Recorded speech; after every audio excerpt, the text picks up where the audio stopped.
मैं एस्ट्रोलॉजर शैलेश जैन आपका हमारे चैनल पर स्वागत करता हूं। दर्शकों, जब आपके जन्म पत्री के अंदर मंगल ग्रह छठे घर में या आठवें घर में या 12वें घर में बैठे हों, तो आखिर इस मंगल ग्रह के कारण हमारे जीवन पर क्या प्रभाव पड़ता है। कहने का मतलब यह तीनों घर जो होते हैं ना, यानी तीनों भाव जो होते हैं कुंडली के, यह हमारे जीवन में बहुत सारे रुकावटें डालते हैं, ऐसी मान्यता है। और मंगल ग्रह जो होते हैं वो बड़े उग्र माने गए हैं। तो क्या अब रुकावटें बढ़ जाएंगी? क्या हमारी ज़िंदगी में हम किसी भी तरह की शांति प्रिय ज़िंदगी नहीं जी पाएंगे? दर्शकों, उसके लिए यह समझिए कि 6, 8, 12 में बैठे हुए मंगल ग्रह किस तरह से अलग अलग प्रभाव देते हैं। तो सबसे पहले शुरू करते हैं कि अगर आपके मंगल ग्रह बैठे हैं छठे घर में, इसका मतलब ये रहा दर्शकों कि यहाँ से बैठ के वो अन्य और भी घर हैं जहाँ पर प्रभाव दे रहे हैं। कहने का मतलब छठे घर में बैठे हुए मंगल ग्रह जो होते हैं वो 9वें घर पर भी प्रभाव देते हैं, 9th हाउस पर भी, नवम भाव पर भी प्रभाव दे रहे हैं, वो 12th हाउस पर भी प्रभाव दे रहे हैं, और सबसे बड़ी चीज़ वह आपके लगन भाव पर भी प्रभाव दे रहे हैं। यानी छठे घर का मंगल इतनी जगह प्रभाव दे रहा है। इसका मतलब यह रहा दर्शकों कि वह हमें बचपन से ही जिंदगी के अंदर बहुत सारी चीज़ें ऐसी दिखाने वाला है जो हम अपने घर की परंपराओं से हटकर करने वाले हैं। यानी शुरुआत से तो आप अपने घर वालों से किसी भी तरह का मतभेद नहीं करेंगे, और हाँ, बाद में भी नहीं करेंगे, लेकिन आप अपने घर वालों को कन्विंस करना सीख जाते हैं। आमतौर पर छठे घर के मंगल के लिए लोग ये धारणाएं बना लेते हैं कि यह व्यक्ति लड़ने में बड़ा ज़बरदस्त होगा, क्योंकि छठा घर क्या होता है, फाइट का भी होता है, यानी कंपटीशन का भी होता है। अब यहाँ बैठ गए मंगल ग्रह, इसका मतलब सुबह शाम मन में लड़ाई ही सूझती रहेगी। लेकिन दर्शकों, इसे एक अलग अंदाज से समझिए कि छठे घर का मंगल आपको उन परिस्थितियों में डालता है जहाँ पर लड़ाई हो सकती है, पर आप कितने शांत तरीके से वहाँ पर चीज़ों को मैनेज करते हो, या कभी कभी चीज़ों को छोड़ ही देते हो। यानी कि जिसे कहते हैं ना कि लड़ाई वाली जगह से हम निकल गए। कारण ऐसा नहीं है कि आप डरते हैं किसी चीज़ से, लेकिन आपको मानसिक तौर पर अच्छा ही नहीं लगता। क्यों? क्योंकि मंगल यहाँ पर आपके लगन को देखकर एक तरीके की सुरक्षा दे रहे हैं। समझ रहे हैं आप मेरी बात? कि इन धारणाओं के बारे में अपने विचार दोबारा रखिए, दोबारा सोचिए कि छठे घर का मंगल हिम्मत दे रहा है, लेकिन इसका मतलब नहीं कि हम लड़ेंगे ही। इसी कारण छठे घर का मंगल शुरुआत से ही, जैसे दूसरा पार्ट देखें, रोग छठे घर के कनेक्ट होता है। क्या रोग? तो क्या हम बचपन से ही रोगी हो गए? गलत बात है। छठे घर का मंगल आपको बड़ा गुपचुप रखता है। कई बार परिवार के अंदर लोग समझते ही नहीं कि आप प्रेजेंट हैं भी या नहीं। कहने का मतलब ये रहा कि कहीं ना कहीं आप इतना गुपचुप रहते हैं कि लोगों को अंदाज़ा ही नहीं होता कि आपका असली व्यक्तित्व क्या है। इसका मतलब ये रहा कि छठे घर का मंगल शुरुआत से ही ज़िंदगी में आपको अनुभव देता है लोगों को ऑब्जर्व करने का, लेकिन फिर भी कई जगहों पर आपको लापरवाह भी बना देता है। क्यों? क्योंकि आपको एक टैग मिल जाता है कि आप बहुत आलसी हैं। ऐसा इसलिए क्योंकि बिना किसी मोटिव के छठे घर का मंगल एक्टिवेट ही नहीं होता है। इसका मतलब जब कोई टारगेट हो तभी कुछ करेंगे ना, नहीं तो हम तो बैठे हुए हैं, हमें कोई मतलब नहीं, तुम्हें जो बोलना है हमारे बारे में बोल लो। यानी छठे घर का मंगल बिना वजह की बातों से हर्ट भी नहीं होता।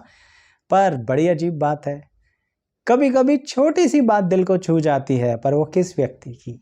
उस व्यक्ति की जिसे छठे घर का मंगल बहुत प्यार करता है। कहने का मतलब डिवोशनली बहुत ज़्यादा एक्टिव होता है। छठे घर के मंगल वाला व्यक्ति अगर किसी से अपने संबंध जोड़ ले तो तोड़ने का मतलब नहीं बनता। तो दर्शकों, छठे घर के मंगल की ये ताकत होती है। बस छठे घर के मंगल को एक खास बात पर ध्यान देना चाहिए। आपने कहावत सुनी होगी ना, जैसी संगति बैठी है वैसा ही फल होए। यह ध्यान रखना है छठे घर के मंगल को, क्योंकि छठे घर के मंगल में ऊर्जा तो होती है, मैं मानता हूँ इस बारे में। हमें देखना है कि उस ऊर्जा को लगाना किस तरफ है। आपको तो लगेगा कि आचार्य जी कुसंगति में जाएंगे तो मारे ही जाएंगे, गलत ही होगा, भविष्य अंधकार में ही होगा। बात तो आप समझ रहे हैं, फिर भी चले जाते हैं। क्यों? क्योंकि कई बार गलत लोग आपको मिल जाते हैं, और ये गलत लोग का मतलब ये नहीं कि बहुत ही खराब चरित्र के लोग आपके करीब आते हैं, आपके कई भाई बहन, और आपका इस्तेमाल कर लेते हैं, है ना? बड़ी अजीब बात। अब वो तो खराब चरित्र के नहीं है ना, वो तो कुसंगति वाले व्यक्ति नहीं हैं। भाई बहनों को कैसे छोड़ दें? इसलिए कह रहा हूँ, छठे घर के मंगल वाले व्यक्ति को हमेशा अलर्ट रहना चाहिए इन बातों को लेके कि कहीं कोई उनकी ऊर्जा का गलत इस्तेमाल तो नहीं कर रहा। और यह भी हो सकता है कि आप कभी कभी ज़िंदगी के कुछ हिस्से में सारी समझदारी होने के बावजूद भी अच्छे व्यक्ति के साथ, जो आपका साथ देना चाहता है, बिना वजह ही उससे कॉम्पीट कर रहे हो। यानी जहां ऊर्जा का इस्तेमाल नहीं कर रहा, वहां करे ही जा रहे हो। इसलिए कह रहा हूं, छठे घर का मंगल का व्यक्ति ऑब्जर्व तो अच्छे से करता है, कभी कभी गलतियां कर बैठता है। तो ऐसी परिस्थिति में क्या करें? बहुत सिंपल तरीका है। जिस संबंध के अंदर आप गड़बड़ कर चुके हैं, वहां पर दोबारा जाके बातचीत शुरू कीजिए। मैं कह ही नहीं रहा कि आप सॉरी मांगिए, लेकिन आपके दोबारा बातचीत शुरू करने से होगा क्या? संबंध दोबारा शुरू हो जाएंगे। यानी छठे घर का मंगल हिम्मत दे रहा है ना, ऐसा तो नहीं कर रहा कि हम अपनी ही ईगो में पड़े रहें। एक बार संबंध टूट गया तो टूट गया, हमें पता है हम गलत हैं, फिर भी हम कदम नहीं उठाएंगे। अपनी गलती होने के बावजूद दोबारा कदम उठाने की जो हिम्मत है ना, वो छठे घर का मंगल आपको दे रहा है। तो इसलिए दर्शकों, ये वीडियो पूरी तरह से आपके व्यक्तित्व से संबंधित है कि छठा, 8वां और 12वें घर का मंगल एग्जैक्टली आपके व्यक्तित्व में क्या कर रहा है। तो बात आपको शायद समझ में आई होगी। अब अगले मंगल की बात करते हैं, यानी 8वें घर का मंगल। अष्टम भाव का मंगल है, मांगलिक तो हो गए, क्या रहेगा हमारे व्यक्तित्व में? उससे पहले एक और बात बता दूं, इसी तरह से अन्य ग्रहों से संबंधित भी वीडियो हैं दर्शकों हमारे इस चैनल पर। 6, 8, 12 से संबंधित भी हैं। किसी 2 भाव में बैठे हुए आपस में कंपैरिजन की वीडियोस बहुत हैं। यानी आप किसी ग्रह विशेष के बारे में जानना चाहते हैं तो हमारी प्लेलिस्ट की उस कैटेगरी में आइए जहां पर सिर्फ उस ग्रह का नाम लिखा है। उस प्लेलिस्ट की वीडियो अंडर आएंगे तो आपको बहुत सारी वीडियोस मिलेंगी जो सिर्फ उस ग्रह से रिलेटेड हैं। ऐसे ही बहुत अलग अलग तरह की विभिन्न टॉपिक्स पर वीडियोस बनी हुई हैं। चैनल सब्सक्राइब तो कीजिए। आप प्लेलिस्ट पर आके, वीडियोस पर आके बहुत अच्छे से अपनी कुंडली पर अप्लाई करके देख सकते हैं दर्शकों। इसलिए लगन अनुसार भी अलग अलग वीडियोस हैं। आप सिर्फ अपनी कुंडली देखना चाहते हैं तो आ जाइए उस लगन की कुंडली पर। वहाँ पर कोई ग्रह किस तरह से उस लगन कुंडली में बैठकर प्रभाव देता है, ऐसी वीडियोस उसमें जुड़ती चली जाएंगी, आती चली जाएंगी, और आप अपनी कुंडली स्वयं देख लेंगे। इसलिए दर्शकों, मैं दोबारा कह रहा हूँ, चैनल सब्सक्राइब ज़रूर कीजिएगा। तो जैसा कि मैं बता रहा था कि अष्टम भाव का मंगल आफ्टरऑल हमारे व्यक्तित्व पर क्या प्रभाव देता है, उससे पहले यह समझिए कि ये कितने भाव को अपनी कैटेगरी में लेके चलता है, यानी कौन कौन से भाव कवर कर लेता है। 8वें घर में बैठा हुआ मंगल जो है ना दर्शकों, वो वहाँ से अपनी सी चौथी दृष्टि पर एक अगले भाव पर नज़र डाल रहा होता है। चौथा भाव कौन सा हो गया? 8वें घर से। 8वें घर से दर्शकों आपका चौथा भाव हुआ है हमारा 11वां भाव, यानी वहाँ से बैठ के वो 11th हाउस पर भी दृष्टि दे रहा होता है। साथ ही वहाँ बैठा हुआ मंगल, कहाँ? 8वें घर में बैठा हुआ मंगल आपके 2nd हाउस पर भी दृष्टि दे रहा होता है और 3rd हाउस पर भी। तो जरा ध्यान से देखिए, उसने 2nd हाउस आपकी कुंडली के, 3rd हाउस आपकी कुंडली के, 8वें में तो बैठे ही हैं, और 11th हाउस आपकी कुंडली के कवर किए। तो छठे भाव से अलग व्यवहार हुआ। किस तरह से? यहाँ बैठा मंगल लाइफ में एक टारगेट को फिक्स करने की कैपेसिटी देता है। वो कहता है कि ज़िंदगी में अगर हम कमाएंगे नहीं, पैसे के प्रति ध्यान केंद्रित नहीं करेंगे तो सब गड़बड़ हो जाएगा। कहने का मतलब 8वें घर का मंगल आपको पैसे की इम्पोर्टेंस बहुत जल्दी सिखा देता है। आपकी पर्सनैलिटी में इन्वॉल्व हो जाता है कि माया नहीं तो कुछ नहीं। इसी कारणवश आप बहुत कम उम्र से ही ऐसी चीज़ों में रुचि लेने लग जाते हैं जिनका सीधा संबंध करियर से होता है। या इसे ऐसे कहिए, चीज़ों को सीखना शुरू कर देते हैं। अब चाहे आज के युग में देखिए तो किसी को गेमिंग का शौक़ है, किसी को सोशल मीडिया का शौक़ है, किसी को किसी भी तरह से ऐसा छोटा या बड़ा काम करने का शौक़ है जो कहीं ना कहीं अर्निंग शुरू तो हो जाए। और अगर आपके 8वें घर में मंगल है तो इसका मतलब आप उस अर्निंग को करना शुरू भी कर देंगे। लेकिन एक सावधानी बरतिए अष्टम भाव के बैठे हुए मंगल वालों। आपको एक बात का ध्यान देना है कि कभी कभी आप एक चीज़ में इतनी ज़्यादा अपनी एनर्जी लगा देते हैं, इतनी ज़्यादा अपनी एनर्जी लगा देते हैं कि जो आपकी दूसरी क्वालिटी है ना, क्या एक से अधिक कार्य को करने की, उस तरफ आप ध्यान ही नहीं देते। तो अपनी पर्सनैलिटी पे ये ध्यान दीजिए कि आप डबल सोर्स ऑफ इनकम कर सकते हैं इस अष्टम भाव के मंगल में। वो काबिलियत छठे घर का मंगल नहीं देता है, सिर्फ 8वें घर का मंगल देता है, जो हम एक काम फुल टाइम कर सकते हैं, दूसरा काम पार्ट टाइम कर सकते हैं और तीसरे में अपनी नज़र बना के रख सकते हैं। कहने का मतलब हम बहुत ज़्यादा अपने आप को बदलाव करते हैं, वो बात अलग है। बाहर से लोगों को यानी दूसरे लोगों को यानी इवन हमारे करीबी लोगों को हम पता है क्या लगते हैं, अष्टम भाव के मंगल वाले जिद्दी, बहुत बुरी तरह से जिद्दी व्यक्ति लगते हैं। यानी मान लीजिए अगर आपको कोई चीज़ खाने में पसंद है तो बस सामने वाला मरता मर जाए, आप कोई दूसरी चीज़ खाएंगे ही नहीं। चाहे वो व्यक्ति कितना ही परेशान हो, आप सीधा सा कह देंगे नहीं मुझे नहीं खाना, मन नहीं कर रहा। इतनी सरलता से मुंह बना के कहेंगे कि सामने वाला व्यक्ति पूरी तरह से चिढ़ जाएगा। चिढ़ गया तो चिढ़ गया, हम क्या करें, हमें तो जो चाहिए वो हमने कह दिया। इसी कारण एक दूसरी तोहमत और लगती है आप पर, और वो होती है कि अष्टम भाव के मंगल वाला व्यक्ति सेल्फिश होता है। सामने वाला तो यही सोचेगा ना, क्योंकि आप थोड़ा एडजस्ट कम करते हो, लेकिन उसे ये नहीं पता कि एक उम्र के बाद आप सब कुछ अपने आप करना सीख जाओगे। आज जो हर बात की हेल्प आप उससे ले लेते हैं क्योंकि आप उसे अपना मानते हैं, थोड़ा उस पर डिपेंड होना आपको अच्छा लगता है। लेकिन उम्र के एक पड़ाव के बाद आप इंडिपेंडेंटली काम करेंगे, तब आप किसी से कुछ कहेंगे ही नहीं। इसी कारण अष्टम भाव का मंगल छठे घर के मंगल से एक अलग क्वालिटी देता है, जिसे कहते हैं अकेले चलने की शक्ति।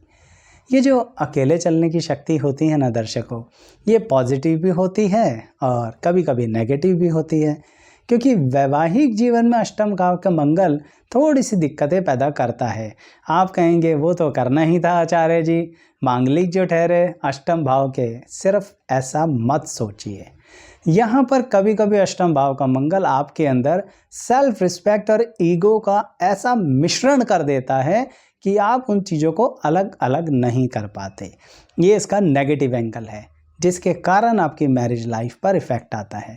यानी आपको पता ही नहीं लगता कि कौन सी बात अपनी सेल्फ रिस्पेक्ट तक लेके जाएं और कौन सी बात अपनी ईगो पर टकराने दें।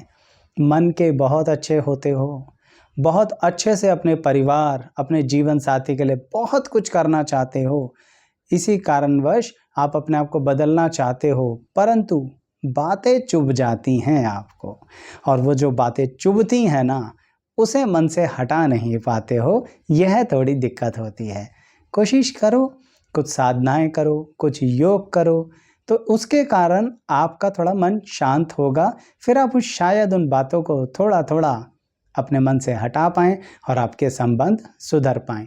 तो अष्टम भाव का मंगल वाला कहीं ना कहीं अपनी लाइफ में टारगेट्स को अचीव करता है दर्शकों, और यही कारण है कि उसे छठे से अलग क्यों माना गया, क्योंकि छठे घर की कहानी फाइनेंस को लेके शुरू से ऐसे नहीं लेके चलती, पर 8वें घर के मंगल की कहानी पूरी तरह से पूरी जिंदगी किसके आसपास गुजरती है?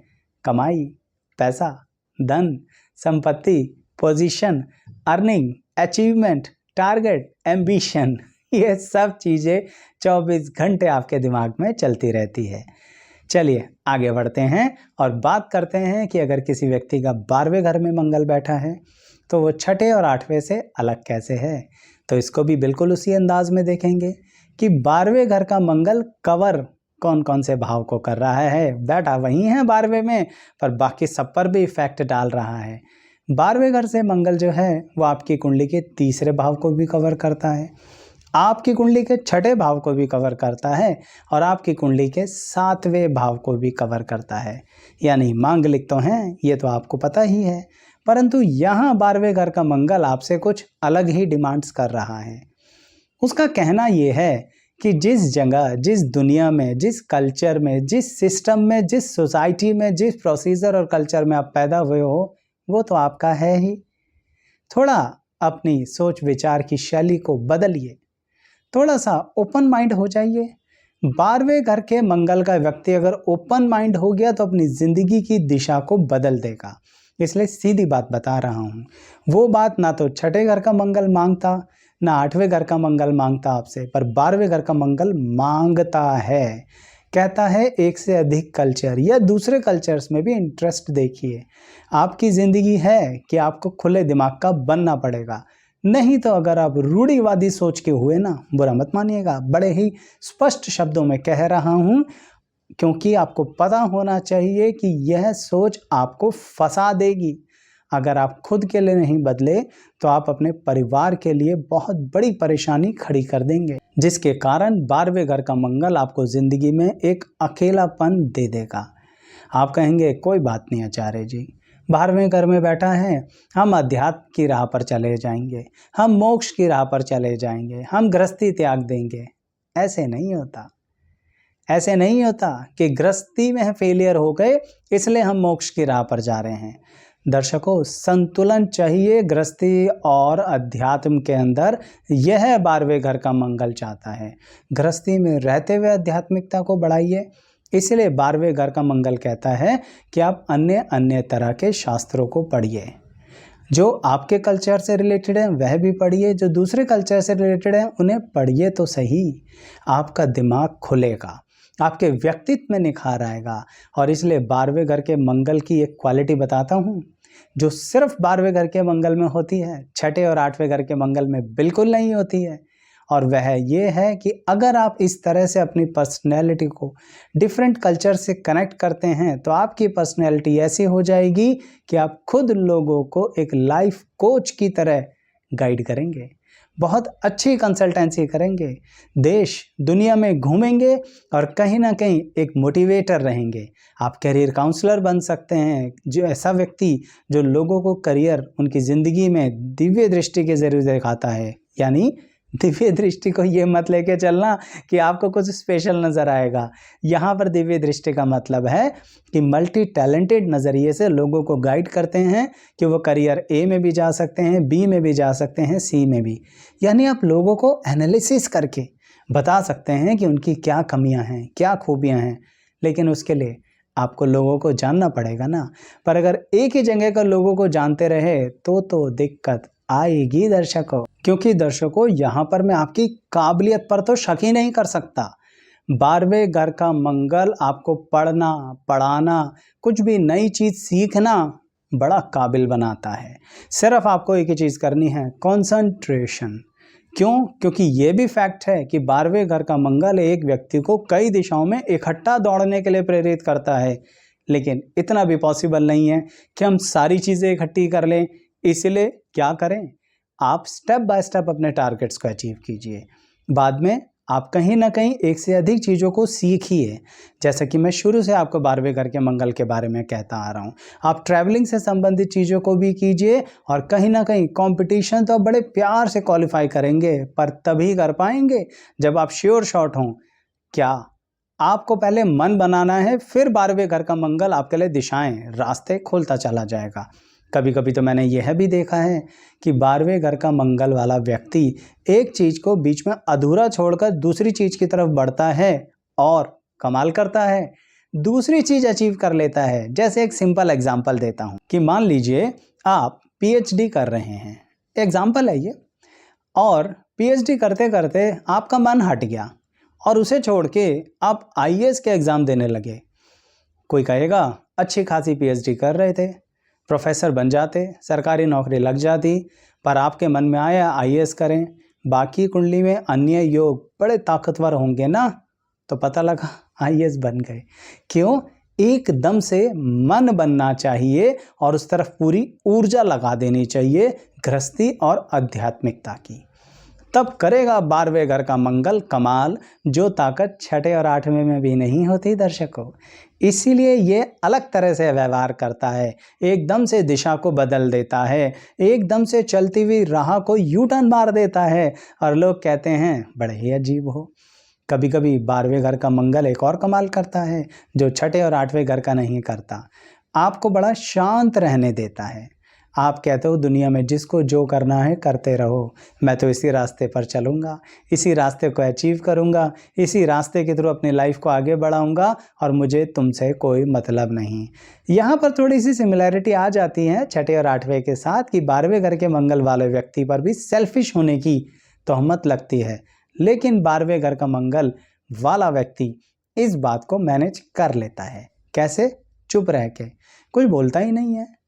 कुछ तो बोलो, कुछ तो कहो, श्रीमान हुआ क्या है? ऐसे लोग पूछ पूछ के थक जाते हैं, लेकिन 12वें घर का मंगल वाला व्यक्ति कहता है नहीं नहीं कुछ नहीं, नहीं ठीक है साहब, ओके कोई बात नहीं। आप पूछते पूछते थक जाओगे, वो नहीं नहीं नहीं नहीं नहीं कहता कहता नहीं थकेगा। इसलिए 12वें घर के मंगल वाले व्यक्ति से बात निकालना बड़ा मुश्किल होता है, तो ये उनकी ताकत भी है।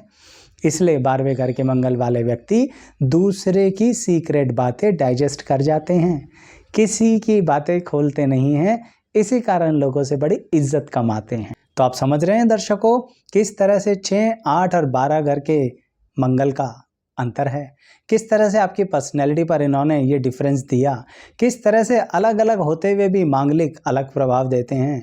तो दर्शकों बताना ज़रूर कि आपको और किस ग्रह से संबंधित या कौन से भाव से संबंधित ग्रहों के कंपैरिजन की वीडियो चाहिए। पूरी कोशिश करूंगा जल्दी से जल्दी लेके आने की, पर आपके कमेंट्स का हमें इंतज़ार रहता है। तो कैसी लगी वीडियो ये भी बताइएगा और लाइक शेयर सब्सक्राइब ज़रूर कीजिएगा। अंत तक बने रहने के लिए बहुत बहुत धन्यवाद।